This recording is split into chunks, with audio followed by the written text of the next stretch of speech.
All right, hey guys, today we're going to talk about Taft and Wilson and we'll wrap up Teddy Roosevelt's presidency. So the essential questions are, in 1912, what new political party emerges and what is its platform? And how do African Americans start to push for their civil rights as early as 1905? You need to be able to name two ways they do that. Okay, so we're going to start with our notes.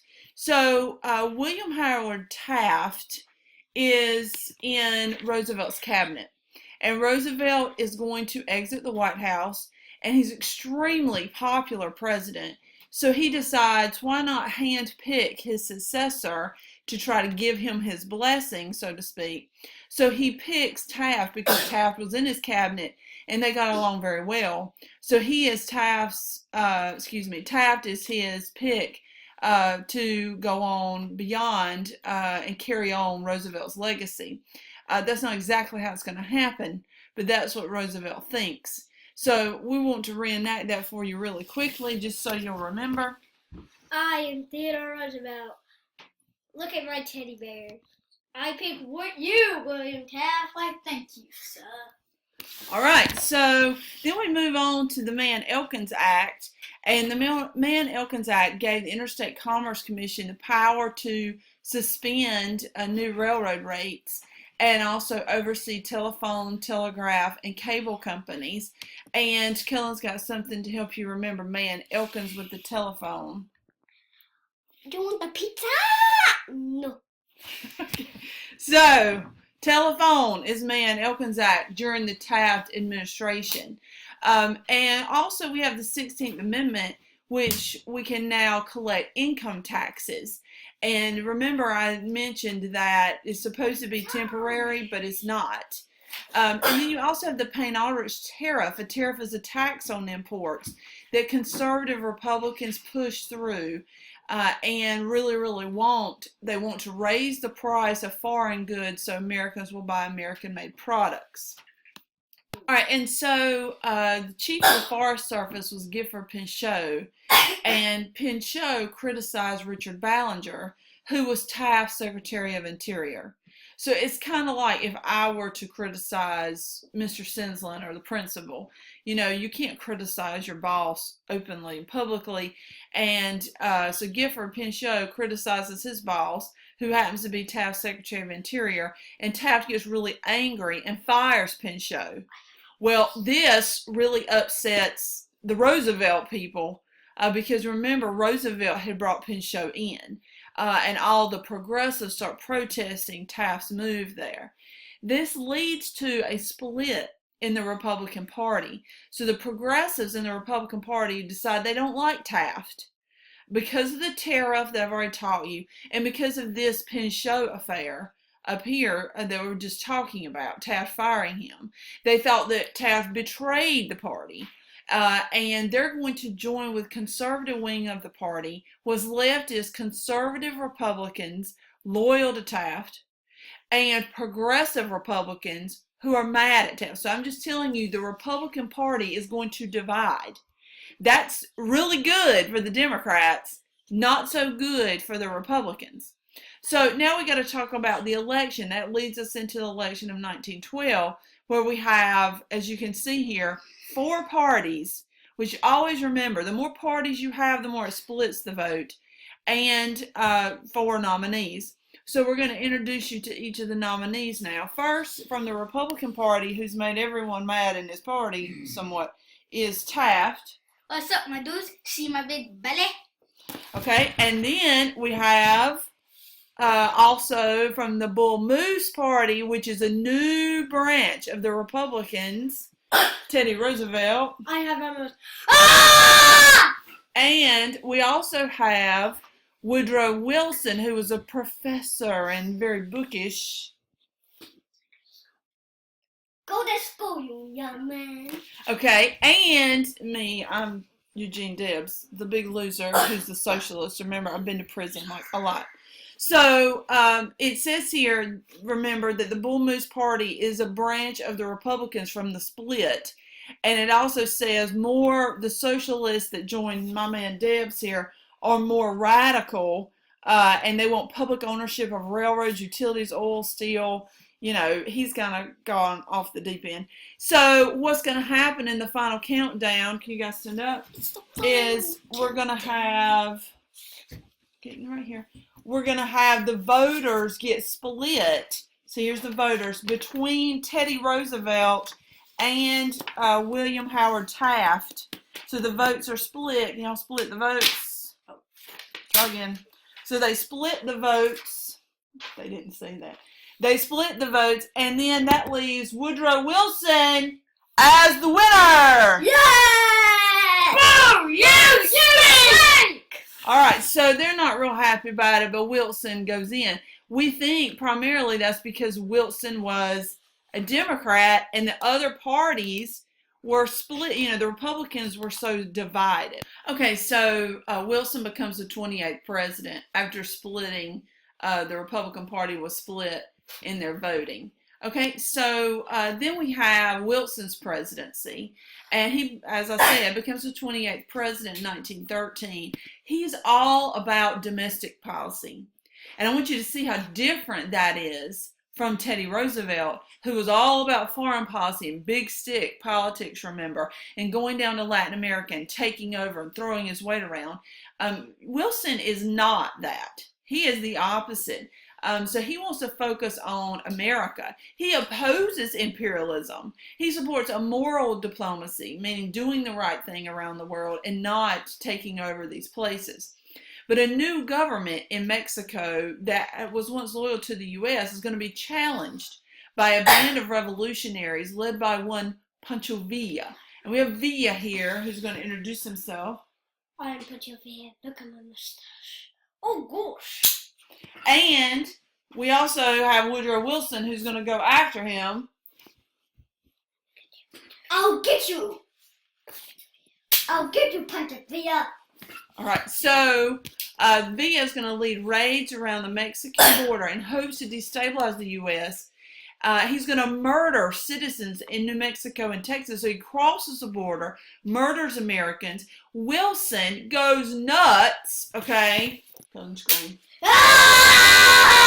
So he goes crazy and decides to order generals to hunt down Villa into Mexico, sends like 6,000 troops into Mexico. Now, this does not sound like the guy that was opposed to imperialism and focused on domestic policy. But he sends troops down into Mexico, which is actually John J. Pershing we'll see again in World War I. This makes Wilson look terrible. He looks like the previous two presidents, throwing his weight around, invading other countries, and it hurts our relationship with Mexico, definitely. Okay, so then we're going to go down to the last little bit, and then I'll show you some pictures. Wilson's reform. So Wilson is going to reduce the tariffs that had been brought through by the Republicans earlier. Remember, he's a Democrat.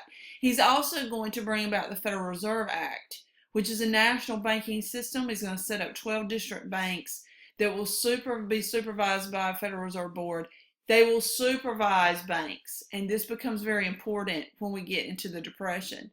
The Clayton Antitrust Act, he pushes through to strengthen the Sherman Antitrust Act. Of course, he's a Democrat, so he's not going to be pro-business. Remember, as I said earlier, he came from an education background, not a business one. Also, the Federal Trade Commission will monitor American businesses by investigating and taking any action against unfair trade practices.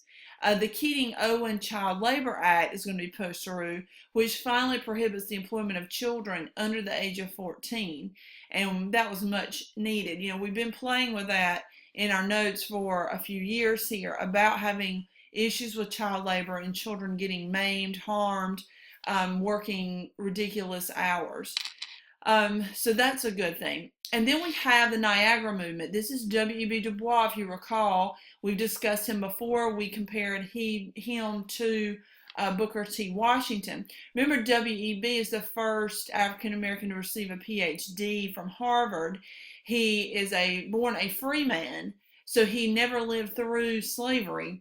And he will meet at Niagara Falls. They met in Niagara Falls, New York, but they were refused a hotel room because they were black.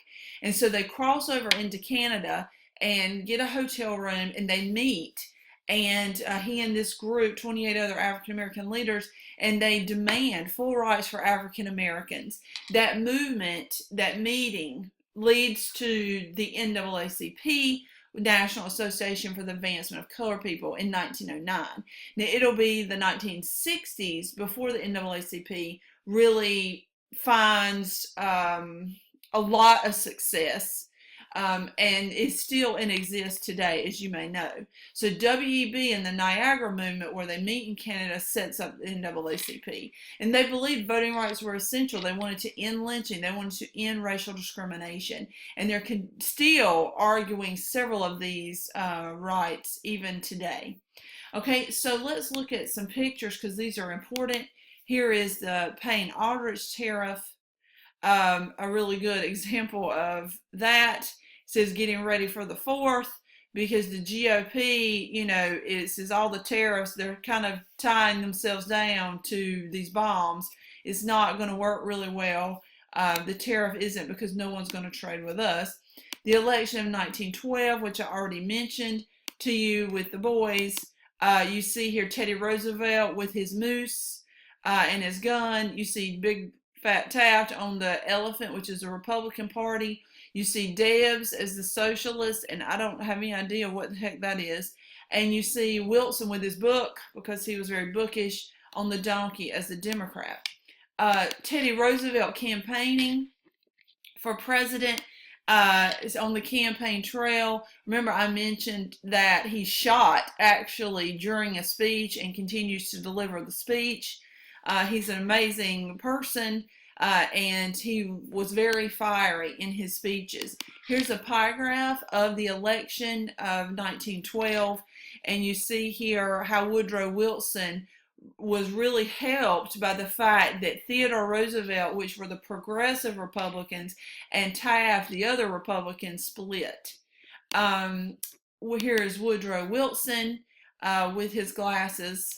A little different from Cullen's depiction of him. Pancho Villa, this is who Colby dressed up to be with his mustache. Here's Pancho Villa, who eludes Wilson. They do not capture him there. Here is the Federal Reserve, which I mentioned. This is a piece of money that's been enlarged, the Federal Reserve System that we have today. And the Niagara movement, which I also mentioned.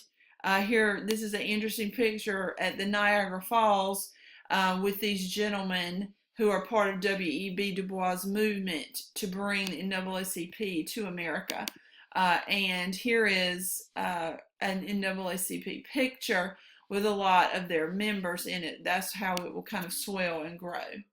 Okay, so let's go back and answer our essential questions.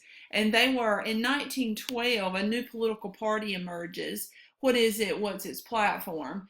And we said that that new political party, which is down here, is going to be the Bull Moose Party. Okay, these are conservative Republicans, or more like progressives, who are mad at Taft because of the Pinchot affair and because of the tariff. And they're going to be more progressive. They're going to want to see changes in society, and they're going to join this Bull Moose Party and push Roosevelt as their candidate, although he will not win. The other question says, how do African Americans push for civil rights? Name 2 ways. So you could say that they are going to meet at Niagara Falls, Canada, W.E.B. Du Bois and others. They're going to push for voting rights and ending racial discrimination and lynching, and they're going to form the NAACP there. Okay, you need to write your summary in the HyperDoc and record it there, but you need to put your essential questions on the sheet that you have. Okay, hopefully this was a entertaining flip video. Bye guys.